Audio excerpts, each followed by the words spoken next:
This is a Suzuki Bandit 1997 600cc bike. Now, I bought this off Facebook thinking I was getting a bargain, but as it turned out, it was a bit of a dud.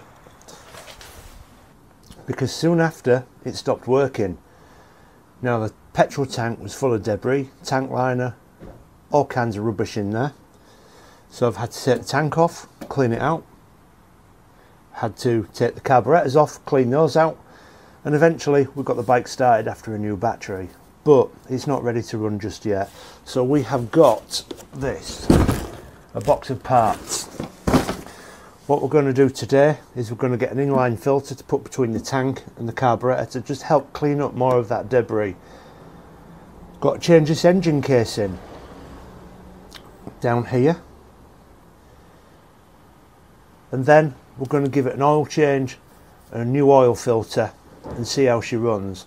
I've also been given an exhaust, so I'm going to pop that on as well. Hopefully that'll make it a little bit quieter, a little bit more to my taste. Let's get started. The first thing I have to do is take the key and take the seat off and then move it aside. This will allow me to get to 4 bolts underneath there, 2 for the tank, 2 for the fairings. I'm getting pretty proficient at this now. Just 2 10mm bolts for the tank and then 2 10mm bolts for the fairings, and that will allow the tank to lift out. Once they're out, I can lift the tank onto its side, being careful not to pull out the fuel hoses because they're still attached to the fuel tap. So I've got to lay that tank down on its side without stretching the fuel hoses. Next, we can see the fuel hose there with the Jubilee clip on. I've got to measure that to find out what sort of size fuel filter that I require, which I measured that at 8mm. So then I go and get an 8mm fuel filter. I'm not really sure how to do this. I've never fitted one before. So what I do is I get an extension for the fuel line. I put that in one end. There's directional arrows to see which way it goes in, and I push that in there and I tighten up the Jubilee clip around that. It was pretty hard to get in. I had to force it in, and once it's in, I get another piece of fuel hose and I measure up how long it's going to be on the fuel tap and on the filter, and then I cut that to the appropriate length. Even fuel hoses are tough, and I'm having to use some pretty good strength and skill to be able to cut through that neatly so that we're not going to get any burred edges going into the fuel filter. That's before I've even switched the bike on. Once that's cut, it's a pretty tight fit, but I've got to squeeze it onto the fuel tap and then onto the air filter, joining them together and tightening them up together with some Jubilee clips, being careful not to crush the hose or to crush the fuel filter. As you can see there, it's taking some force to get on there. It's pretty tight, but I do manage it, and then filtering down the Jubilee, sliding down the Jubilee clip, getting that nice and tight without crushing the plastic of the fuel filter. Now, this bit was pretty tricky because that fuel hose doesn't quite reach the fuel tap, so I have to position the tank so that I can get that on there, and just with a little bit of brute force and ignorance, I managed to squeeze that onto the fuel tap, and then I'll be ready to put the tank back on in situ. With that in place, I then get the tank down, pushing it behind the fairings so that the fairings can clip into there. And then the next thing I need to do is put the rubbers back in place and bolt down that tank and the fairings with these 3 bolts that I took off. And once that's done, I check that fuel filter is in there safely secure, not touching up against anything hot where it could potentially overheat and melt. That could be a controversial move for some of you because Some people say use an inline filter, some people don't. I think they might have fueling issues, maybe it restricts fuel flow, they've been gravity fed, perhaps, I'm not certain. But for me, I feel like I need to put one in this because the tank was so full of debris. I'm not 100% confident that it's all got out because it was so bad. So rather than risk anything, chalk it up, I'll try it with an inline filter. If I'm having problems, start again. Here's a minor problem. We've got virtually no brake fluid in there, but the brakes don't feel spongy and they don't need bleeding, so I've got some product for that. I've read the top, .4, I'll top that up. That's done, easy enough. 2 screws which I've replaced because it had 2 odd ones in, one was higher than the other as well, they weren't flush. Then there's a plastic cap on the inside and like a rubber boot. I've topped it up as best I can. Now I will tell you it's difficult to top up because this bike has been jacked up. I think it's called a dog bone that's elevated. I want an original dog bone. If anyone's got one kicking around that I can have, that'd be fantastic because I'll pop it back on this bike. The guy told me when he bought it, he did it himself because he found it bottoming out over speed jumps. Well, I've never had a bike bottom out of a, you know, sleeping policeman, whatever you call them, because you don't go fast over them. Slow down, you're fine. The bike's high, it does look jacked up, and it's giving me a false reading on the brake fluid, so I can only top it up so far, but it does have plenty in at the moment.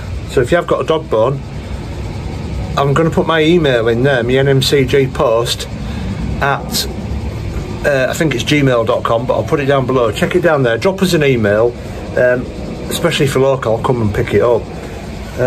Yeah, I'm after a dog bone, please. Now I'm having a problem with the brake light switch. When it's connected up, the brake light is on permanently. This was broken, but I've reconnected it. But this switch, I'll show you.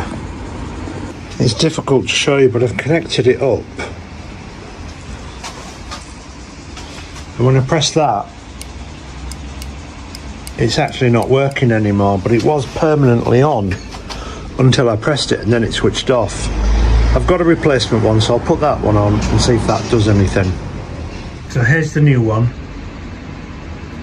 connected up, permanently on. Now when I do that, it switches off. So I hope you can see that. It's difficult to film anything like this on your own.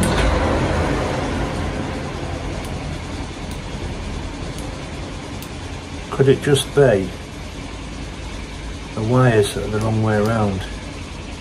I've got a mate who's an electrician. I don't want to start messing about with electrics because I don't want to blow any fuses anymore.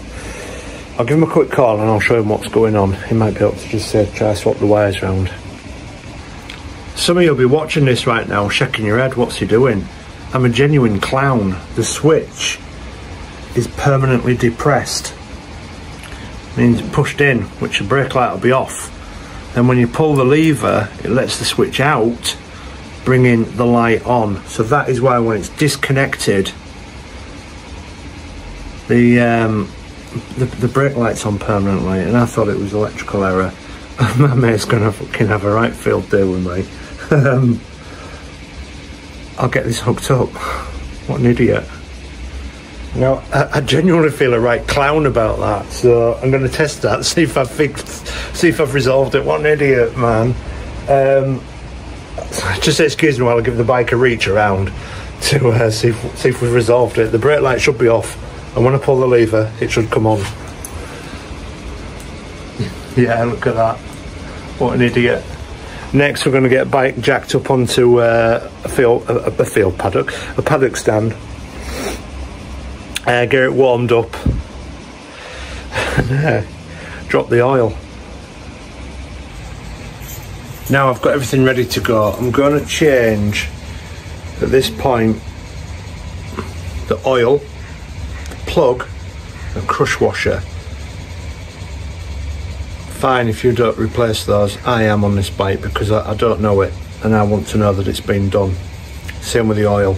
I'm going to have a look at the oil. Hopefully it's not got petrol in it. I believe if it does have petrol in it, then I have got a carburettor issue, possibly over fueling is it, and I'll need to reset the floats and, well, probably sink them as well, but we'll see what happens when I've drained that. So while that's off, I'm also going to replace an engine casing.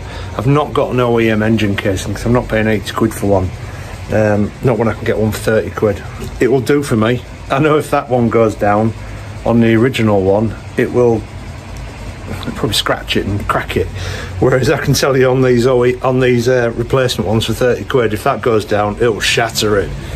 So bike off. Don't plan on doing that. So yeah, oil, plug, crush washer, filter. I've got motorcycle oil, 1040 I believe. It should be in this vehicle, so that's what I've got. What else? So yeah, there's me. I've got to make sure everything's ready to go before I start this, because I've got to warm bike up as well. Oil, funnel, Allen keys to undo these. There's my replacement, and I've got a new gasket for it as well. There's my new oil filter, crush washer, and I've got my nut here as well. I should have my nut here somewhere. I think it's over there with, yeah it is, it's over here, look.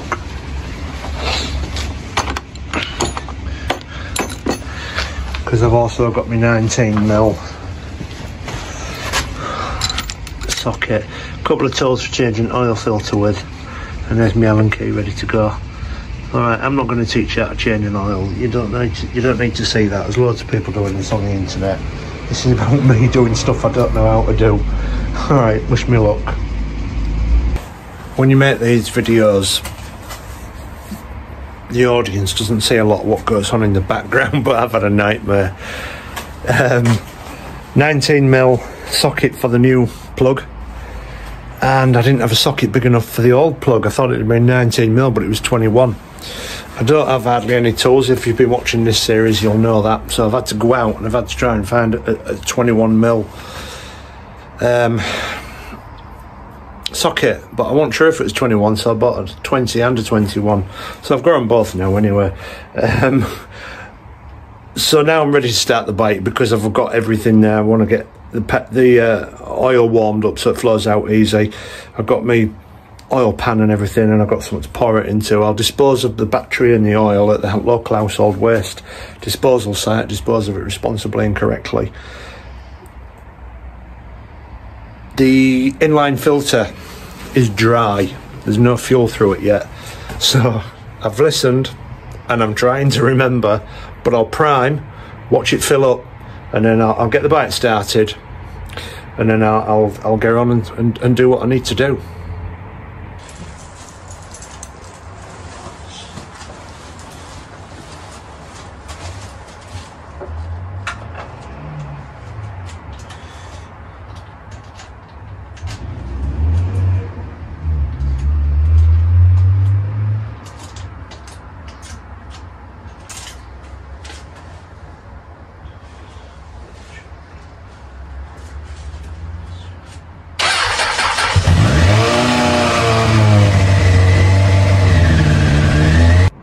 So there we go, I got that undone.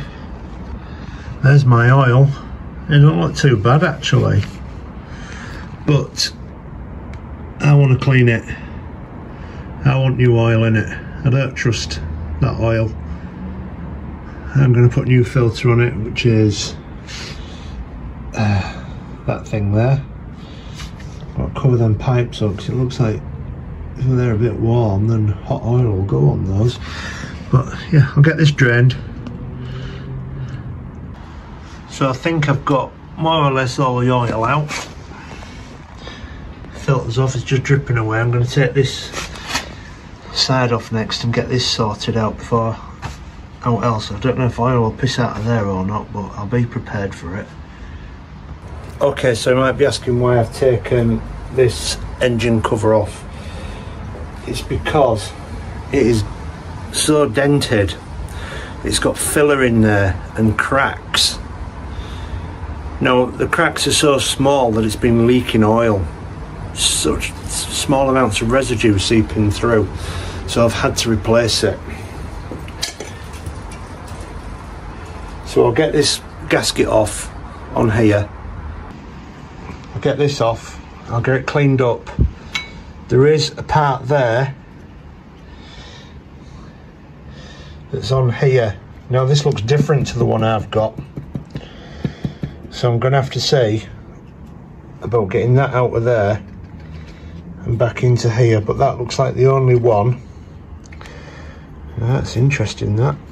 I'll give this a bit of a clean down, and I've got my new gasket and my new cover to put on. I've got that casing off, but there's a part I didn't know. This piece here.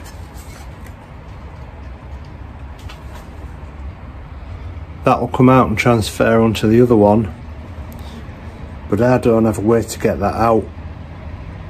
Brute force and ignorance. I've got hardly any tools. I'm going to see what I can do.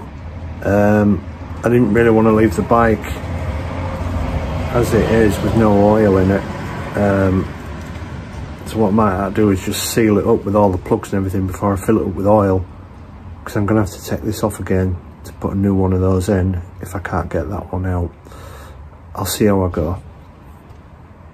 That's made me happy. 10 minutes later, got it out. It's just a piece of metal, a sleeve, which goes in the largest hole here, and it should fit into the new one, and then I'll get that put on. So I've got that casing on, nipped up nice and tight, not over tight. A bit of lock thread on there as well. I'm ready to put some oil in it and let it tick over for a little bit. I can't believe I'm doing all this stuff, to be honest with you. Right, so at this point,